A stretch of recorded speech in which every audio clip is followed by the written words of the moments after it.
The Odyssey is a violent story. And as strange as it may be to say, considering all of the violence we've already seen up to this point in the story, sometimes it's easy to lose track of that a little bit before you get to the end of the story.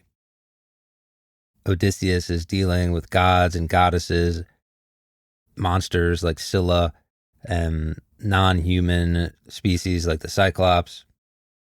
And so you don't want to say that there's a sort of cartoonish element to the violence up to this point in the story, but there's certainly a mythological element. And you can add to that the central violent heart of the poem is the Trojan War, and that's something that's only relived in memory in this poem. We see the after effects of the war, but we don't see the violence and the carnage that was happening as it was happening at the time. And Homer never lets you forget about the Trojan War as you're reading through the Odyssey. And he also has this way of ramping up the violence in the story to a crescendo, which is going to happen here in the last few books. There's violence before the story in the Trojan War. There's violence during the story with Odysseus dealing with all these trials. And finally, at the end, it's going to end with violence. And this aggression and carnage that's lurking under the surface of the poem is finally coming front and center. Even though this is Odysseus's goal right from the beginning to come home and kill all the suitors, and this is very obviously telegraphed by Homer throughout the story, there's still something jarring about it as it's happening. And I think one reason for that might be that the violence and almost the bestiality that Odysseus is capable of, that we witness at the end of the story, is in many ways a contradiction with some of the central themes of the Odyssey. The importance of civility, the importance of treating guests properly in your home, the importance of kindness, and then to essentially have all of that devolve in the final books of the poem into a literal bloodbath at Odysseus's house can be a little bit jarring, a little bit contradictory. Odysseus is often described as a complicated man. And so I think it's interesting to keep this idea of violence and where it comes from and why it's happening at the end of the story in mind as we go through the final books of the Odyssey here. So if we remember from last time, Penelope had issued this contest where whoever can shoot a arrow through these 12 axe heads is going to be the one that wins her. And so Telemachus sets up the contest. He lines up the axe heads. By the way, no one's really sure what this would have looked like in real life if this was real life. Are these just axe heads that have holes in the middle of them? Are the axe heads actually turned upside down or sideways and you're shooting through where they would connect with the handle? Is something else going on? Anyway, once the contest begins, nobody can string the bow, and this includes Telemachus. Antinous and Eurymachus, remember there are two lead suitors. They're cooking up a scheme that they're going to heat up the bow, and they're going to use some lard and grease and maybe make it a little more supple, and they can string it that way. Of course, it turns out none of these guys are as strong as Odysseus was in his prime, and we can remember back when we compared the suitors with a weaker generation of people that come after a war. And again, we see this theme emerging at the beginning of the story and at the end of the story. The suitors are not as strong physically or mentally as they think they are, and they're certainly not as strong as a battle-tested warrior like Odysseus. As this is going on, Odysseus reveals himself to his two loyal servants. We know about Eumaeus, the swineherd, and we now have Philodius, the cowherd. And just as an aside here, I think it says something interesting that the only people loyal to Odysseus are generally some of the lowest people in his household, slaves. These are not powerful nobles on the island who have been protecting Penelope. These are not wealthy or powerful people. These are slaves, servants, people who were probably dismissed by the wealthy and the powerful. And just as these people were probably dismissed their whole life, Odysseus now is being dismissed by the suitors and the servants of his own household as he's disguised as a beggar. At any rate, Odysseus gives Eumaeus and Philodius their chilling battle orders. He says, quote, "Now listen to your orders. When the time comes, those gentlemen to a man will be dead against giving me bow or quiver. Defy them. Eumaeus, bring the bow and put it in my hands there at the door. Tell the women to lock their own door tight. Tell them if someone hears the shock of arms or groans of men in hall or court, not one must show her face, but keep still at her weaving. Philodius, run to the outer gate and lock it. Throw the crossbar and lash it." End quote.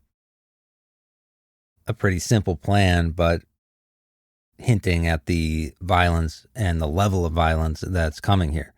Odysseus is going to lock the suitors in like pigs in a cage, and he's going to slaughter every single one of them to the last man. Once the orders are given, the action returns to the great hall. Odysseus says he wants to try the bow, and Antinous fearfully tries to claim that Odysseus is a drunken fool and should not be allowed to try.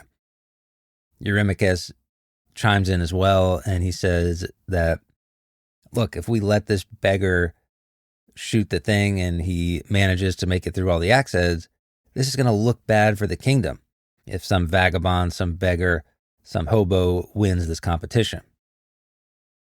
We know that Antinous and Eurymachus are beginning to become fearful of this homeless man, and they may suspect some trick or something up here, but they're good at sophistry and they want to postpone this thing until tomorrow when they can have a better chance to grease and warm the bow. But Penelope steps in and she says that, hey, let's just let this guy have a chance. Chances are he's not going to want to marry me anyway.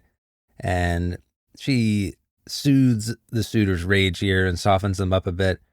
And Telemachus, wisely at this point, tells his mother, hey, this is my domain. You need to go to your room. And obviously he knows that the killing is about to start, so get Penelope out of there. And there's this very interesting moment where Eumaeus, Odysseus' most loyal slave, his most loyal servant, the man that Odysseus came to first on the island, Odysseus is trusting him to bring the bow to Odysseus. This is phase one of the plan.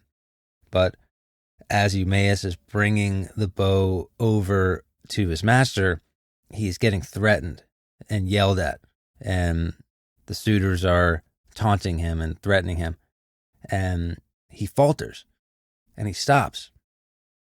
And it's this moment where even the most loyal and the best of the people left on the island of Ithaca, even that person might not have the courage to help Odysseus in his greatest moment of need.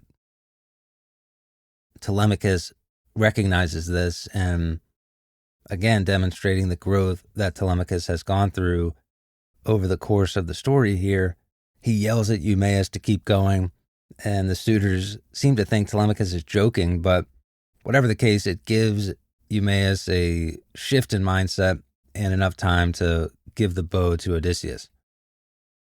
From there, Eumaeus tells the women to lock themselves in their room.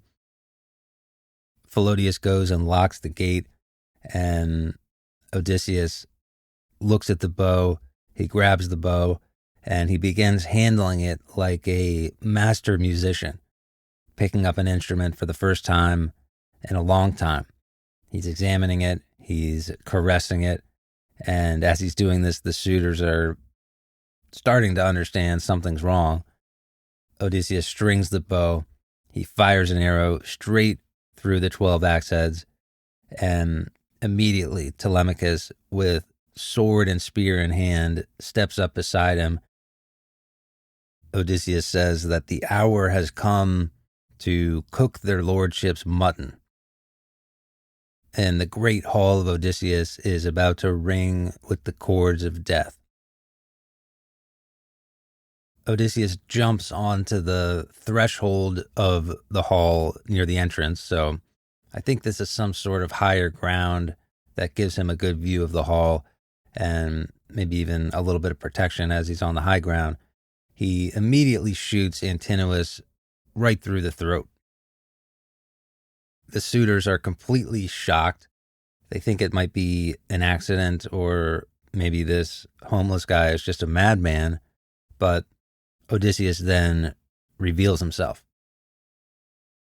He says, quote, "You yellow dogs, you thought I'd never make it home from the land of Troy. You took my house to plunder, twisted my maids to serve your beds. You dared bid for my wife while I was still alive. Contempt was all you had for the gods who rule wide heaven, contempt for what men say of you hereafter. Your last hour has come. You die in blood." Eurymachus tries to bargain with Odysseus at this point, and cleverly he blames it all on Antinous. He says, hey, he put us up to everything. You already killed him. We're going to pay you back everything that we took, and we can all let cooler heads prevail here.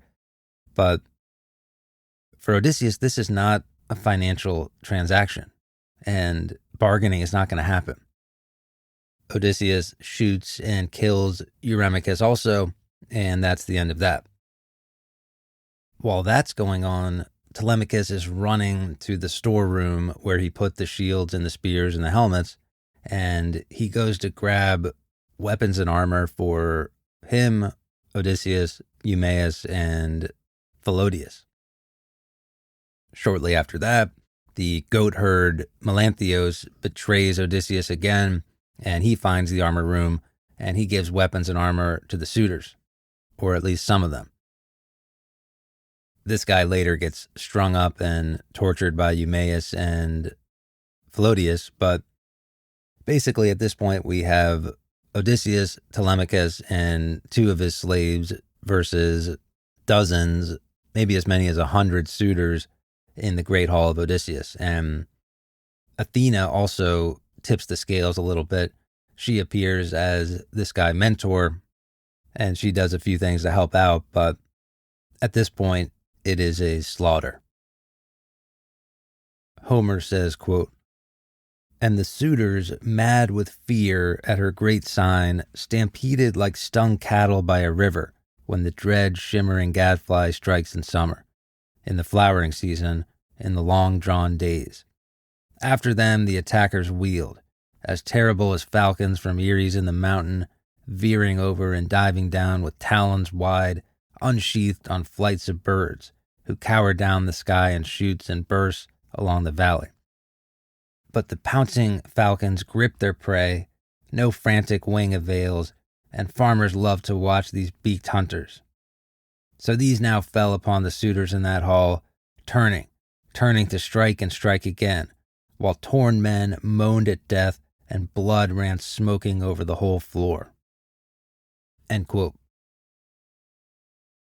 I like that description of what's happening in this battle here because it's a very animalistic description of the fear and the retreat of the suitors.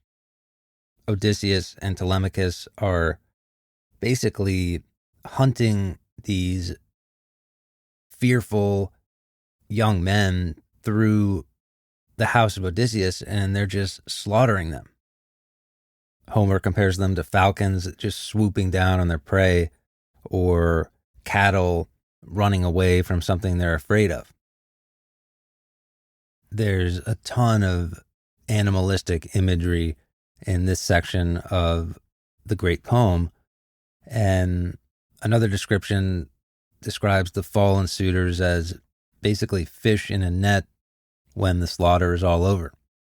Homer says, quote, Odysseus looked around him, narrow-eyed for any others who had lain hidden while death's black fury passed. In blood and dust he saw that crowd all fallen, many and many slain. Think of a catch that fishermen haul into a half-moon bay in a fine mesh net from the white caps of the sea. How all are poured out on the sand in throes for the salt sea, twitching their cold lives away in Helios's fiery air. So lay the suitors heaped on one another. End quote. So there's what the suitors looked like during all of this. And here's what Odysseus looked like. Quote, Odysseus all smeared with blood, after a lion eats a grazing ox. Its chest and jowls are thick with blood all over. A dreadful sight. Just so, Odysseus had blood all over him, from hands to feet. End quote. It is important to emphasize the brutality of this slaughter here, because there is this yin and yang of human nature in the story of the Odyssey. On the one hand, human nature is capable of all of these fancy themes we've been talking about: memory and personal identity, love and kindness and civility.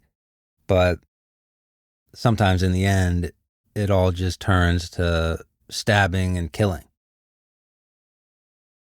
Odysseus does spare two people.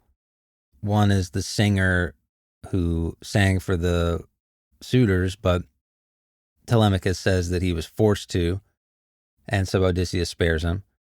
And the other person Odysseus spares is the herald who took care of Telemachus when he was a kid.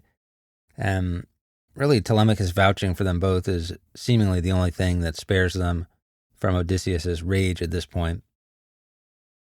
And if you think the rage and the violence and the brutality has peaked with the slaughter, you're wrong. After the slaughter, as the bodies of the suitors are literally strewn about the floor like fish in a net, Odysseus calls for the female slaves in his household who betrayed him. He has them stack the bodies out in the yard. He has them clean the hall of all the blood. And then he tells Telemachus to hack them into pieces with swords.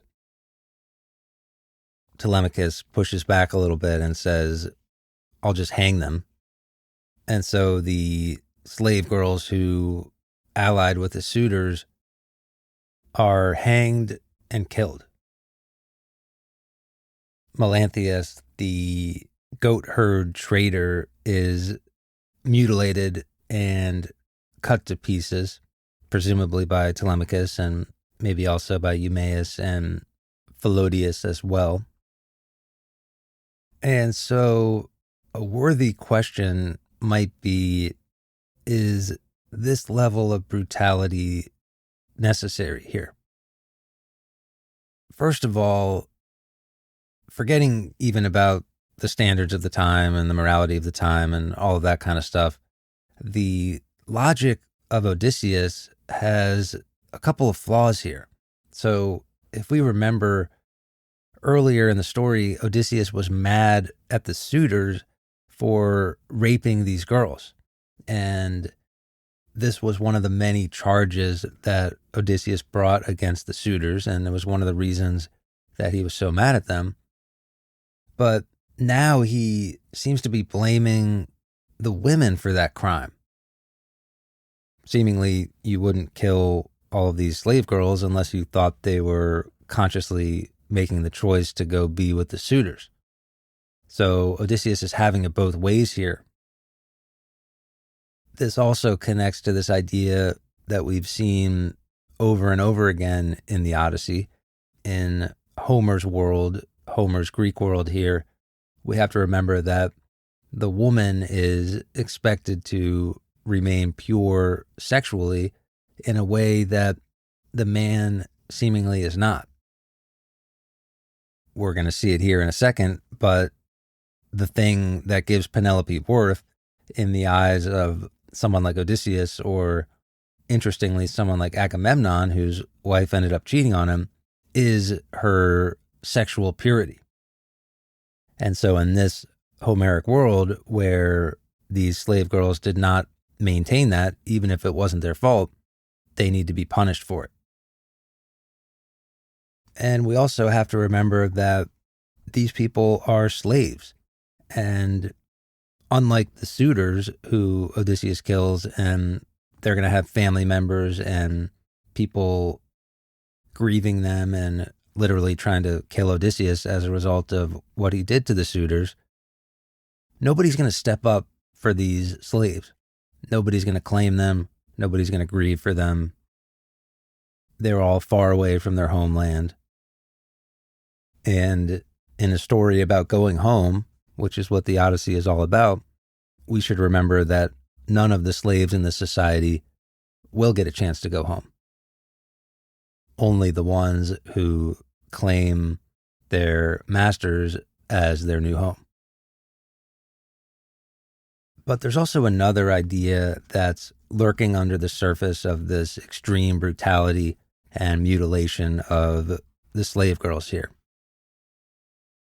At the end of all the slaughtering and all the killing, Odysseus says, quote, "Let me have the fire. The first thing is to purify this place." End quote.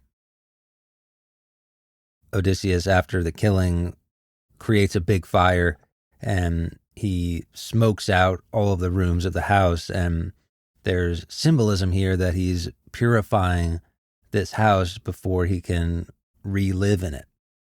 And he's eliminating any remnant of the suitors and the things they were doing and the stain they left on the house.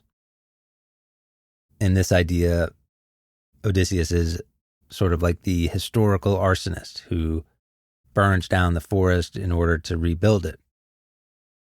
And so if you're looking for something like justice from Odysseus, you might be a little confused by his actions and a little bit uneasy by the level of violence and the animalistic descriptions of the violence and the carnage that is on display at the end of the Odyssey.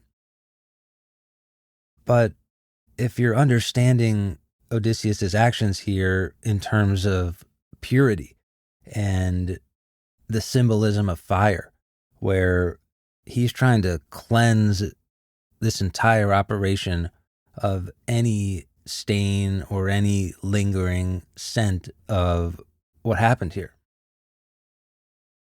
Odysseus's rampage at the end of the poem here, again, might be more about purity and cleansing the household of any remnants of what was going on in his 20 years of being gone than it is about something like justice. And what's even more interesting, I think, is that this parallels the Taste of Elysium theme that we've been talking about throughout the Odyssey. If we remember in the court of Sparta, Helen gives people this wine that is drugged and it takes away all their sorrows and all their worries and all their fears and all of the moments of imperfection, and they can live a life of ease.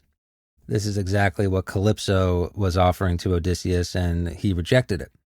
He'd rather have a life of imperfection and striving after humanity in all of its imperfections than a simple and easy life living forever. But here at the end, in some ways, his actions by creating this fire and by killing all the servants and slaves and by doing all these things, it's paralleling that theme of memories being erased and moving on. Odysseus is trying to erase memories from Ithaca. He's trying to basically delete 20 years of history and move on as if nothing happened. And whether or not he's successful at this, I think is something to think about as the Odyssey comes to a conclusion. And we'll hit on this theme again with the actions of Athena at the very end of the story. At any rate, it is finally time for Penelope and Odysseus to truly be reunited. Penelope fears some trick. Remember that Penelope is clever and smart, and she tests Odysseus to make sure he's the real deal by saying that he can sleep in the bed which she's going to move from her bedroom. And this ticks off Odysseus because he made the bed himself, and he made it out of this giant olive tree, which is impossible to move. So the fact that Odysseus knows this reveals to her that this truly is Odysseus, and the olive tree symbolizes the sanctity of marriage and the strength of the bond between Odysseus and Penelope. And it also shows how cunning she is. We've seen that many times now. And it shows why they're both a good match for each other. So she runs to embrace him. Eyes are full of tears. They embrace a little bit. And eventually they go back to the bedroom, make love. They trade stories of what happened to each other. Penelope talks about the suitors, and Odysseus tells his journey, although he is a bit selective around the moments with Circe and Calypso. And they go to sleep. But there's still the problem of what's going to happen when the people in town find out that Odysseus just slaughtered dozens, maybe up to 100 people, their sons, their friends, their family members. How's Odysseus going to handle this, and what's going to happen when these people find out their sons are dead? The next morning, Odysseus goes off to see Laertes, his father, in the countryside, and he brings Telemachus with him. Now, as we just said, there's plenty of unfinished business here, but there are some scholars who think that that's actually the end of the Odyssey. And that ends book 23, and there's one more book, which is book 24. But some people think that what we just described is the end of the Odyssey. It wraps up Penelope and Odysseus getting back together nicely. The symbolism of the olive tree is there, and Odysseus is off to meet his dad. And yes, we do have that dangling thread of what's going to happen when all these people find out that their sons have been killed by Odysseus. But in some ways, leaving that up for interpretation is also consistent with the themes of the play, because it connects with cycles of violence. And we know that the story started with war, and it started with Odysseus going off to fight in Troy, and the downstream effects of all of that killing and the violence back in Ithaca. And then at the end of the story, we have more killing, and that's going to lead to downstream effects, and the cycle of violence continues. So it's an interesting ending in its own right. But there is another book here, and some people think it's a little bit odd and it's a little bit out of place, but in its own way, I think it's also an interesting ending for the Odyssey. So at the beginning of book 24, the suitors are moving through the underworld, and they run into Agamemnon. And Agamemnon recognizes one of the suitors, and he asks them how he died. And the suitors tell him exactly what happened. Odysseus came home and slaughtered everybody. And perhaps they're expecting some pity, but Agamemnon loves it for Odysseus, and he gets to live vicariously through Odysseus, whose wife Penelope stayed loyal to him. Unlike Agamemnon's wife, again, who was in cahoots with his advisor and ultimately helped get him killed. But it is interesting to get the suitors' perspective on what just happened to them. And after so many 100 pages or so of the suitors being the villain, it's interesting to hear this. So this suitor says, quote, "Then came his cunning plan. He told his wife to set for us the axes and bow. The competition met our doom, the start of slaughter. None of us could string the mighty bow. We all were far too weak.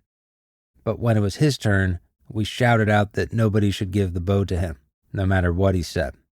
Telemachus alone insisted that he ought to have it. At last, Odysseus, with calm composure, took it and strung it easily, and shot all through the iron axes. Then he stood astride the threshold with a fearsome scowl and started shooting fast. His arrow struck Antinous, our leader. With sure aim, he shot his deadly arrows at more men. Those nearest to him fell. It was apparent some god was helping him. Impelled by rage, they rushed around the palace, killing us in turn. There was a dreadful noise of screaming and broken skulls. The whole floor ran with blood. So, Agamemnon, we were killed. Our bodies still lie unburied in our killer's house. Our families at home do not yet know.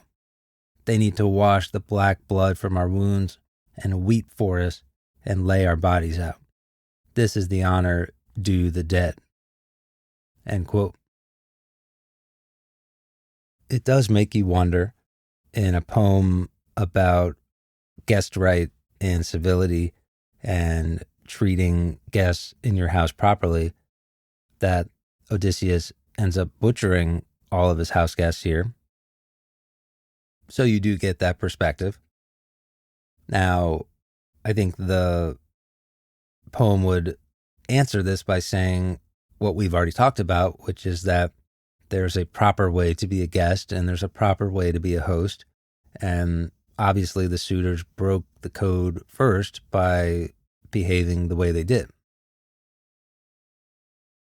The scene shifts back to Odysseus, who is now meeting with his father. And he shows up on his father's plot of land in the countryside, and he's watching his father with tears in his eyes. And again, he hasn't seen him in 20 years.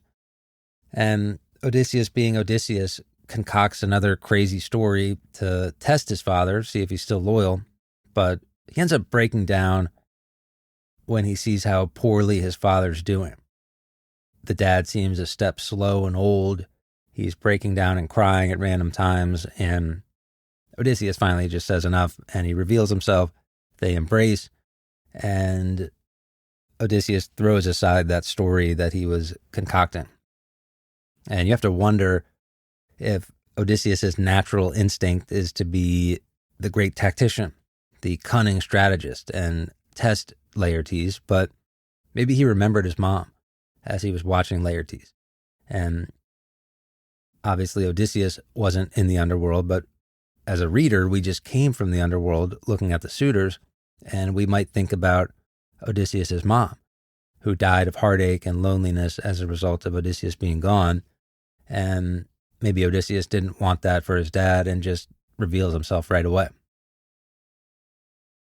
At one point, Laertes says, quote, "You've come to that man's island right enough, but dangerous men and fools hold power now." End quote.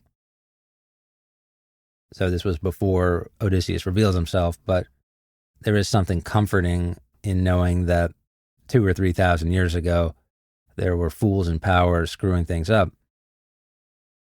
So as much as things change and all that. But at the end of the story, Antinous' dad is dead set on revenge. So he gathers a small army of fathers and family members of the suitors, and they're looking for vengeance. Odysseus, Telemachus, Laertes, and a few other slaves take arms and meet them. Laertes throws a spear at Antinous' dad, and it looks like an all-out battle is breaking out, and that's exactly what's happening. first of all, I think there's something here about Laertes killing Antinous' dad. The father of the man who killed the son, Odysseus killed Antinous, and now Odysseus' dad is killing Antinous' dad. And it's almost like there's a cyclical nature of war, but in this case in reverse. And there is this theme of cycles of revenge that is happening in the Odyssey. And we, in a weird way, see it in a reversed way at the end. We also have to keep in mind that this is now 3 generations of the rulers of Ithaca taking up arms together. Laertes, Odysseus, and Telemachus. And this is the Greek or Homeric ideal of manliness being realized here. War is omnipresent in this world. And just as sexual fidelity and loyalty was the mark of a woman like Penelope, for the men, martial prowess and fighting in battle is the mark of a man. And so eventually Athena, with the permission of Zeus, actually stops the fighting, and she brokers a peace deal between Odysseus and the people of his island to keep Odysseus as the king and to keep the people on the island happy. But she actually has to go to Odysseus in the throngs of the battle and double down and make sure that he stops killing, because Odysseus wants to keep going and he's still slaughtering people as he goes. And in some ways you have to wonder if this connects back to our theme of the purifying of his memories, which he's trying to do. And he's seemingly obsessed with purifying Ithaca and ridding the stains of the past. To some extent, he might feel guilty for the position that Ithaca's in now, and in his own memory, he may feel guilty for the men he lost along the way. And so all of this violence at the end might be his own way to even his scales of justice and cleanse his own memory of what happened. I think all of that connects with some of the themes of the Odyssey, but there's also a simpler reading of the Odyssey, which is that Odysseus is a killer. So some people have a reading of the story where they're scratching their heads here because maybe that's just who Odysseus is, a bloodthirsty warrior. And they're saying, really? He spends 20 years trying to get back to Penelope, and finally they have this reunion, and he literally spends a few hours with her before he's off the next day fighting in a battle against impossible odds, probably on the way to getting himself killed, unless he gets some divine aid from Zeus or Athena. For the record, I think Odysseus is a little more complicated than that, but I did want to mention that as a possible reading of the Odyssey. Now, at the end of the story, it's heavily implied that Athena essentially zaps the memories of the island of Ithaca. And this is what allows them to go back to their homes and accept Odysseus as the king. And of course, this ending to the Odyssey can seem very abrupt and strange and even contradictory, because in a poem that is largely about the power of holding on to memories, remember that Odysseus fought against losing his memory of home, and he had that taste of Elysium with Calypso, but he ultimately rejected it in favor of a life of mortality and memory and imperfection. And he literally has that memory of home sustaining him through trials and deaths and 20 years of suffering. All of a sudden, it's a little unsettling to have the ending of the poem be Athena simply erasing the memories of the family of the slain suitors in order to restore peace. Athena is giving the people of Ithaca the taste of Elysium in the exact same way that Calypso was trying to give to Odysseus, or that Circe gave to Odysseus's men, or that the lotus eaters, when they eat the lotus, give to themselves, or that Helen of Troy gives to the people of Sparta. And so it can be a confusing ending. But it does connect a lot of the themes that we've been discussing with the Odyssey together at the end. The qualities of gods and how fickle they are, and how they can seemingly control the world of mortals. And this connects to fate and free will and determinism and all these things. And we also see this theme of cycles of violence and the tragedy that is perpetuated in this Homeric world. And it's foisted upon Odysseus through no fault of his own. And now it gets foisted on the family members of these suitors who, through this erasure of their memories, they get robbed of their feelings of grief and loss. And you wonder what downstream effects that will have, and if that will contribute to more violence to come in the future. Ultimately, I think this is part of what makes the Odyssey so interesting and so enduring through centuries, millennia. It's an incredible story, and it can just be enjoyed from the perspective of great storytelling and an interesting plot and the set pieces and the action and the intrigue. And of course, there's also these deeper themes that we've talked about: fate and destiny, free will and choice, the world of gods and the world of men, immortality versus mortality, civility and norms, and guest right, and being a host versus being a guest, and the proper ways to treat the people that you take into your home, post-war trauma, cycles of violence, revenge, grief, the impacts of violence and brutality on societies and communities, resilience and hardship versus ease and satisfaction. Odysseus as simultaneously both an action hero and a thinking man's hero. He uses reason and rationality. He doesn't act in blind rages, generally speaking. The concept of going home, the loneliness of his journey, the importance of leadership, the taste of Elysium. And so hopefully this series touched on some of those themes in relation to the story.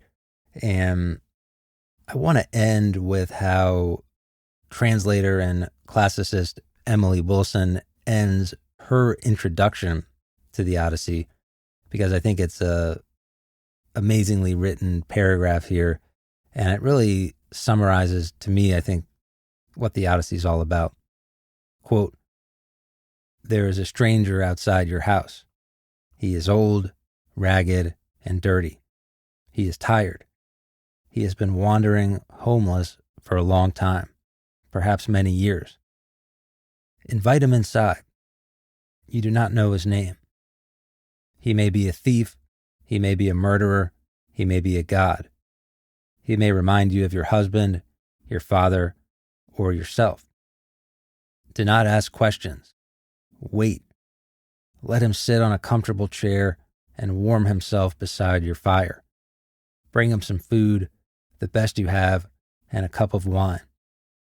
Let him eat and drink until he is satisfied. Be patient. When he is finished, he will tell you his story. Listen carefully. It may not be as you expect."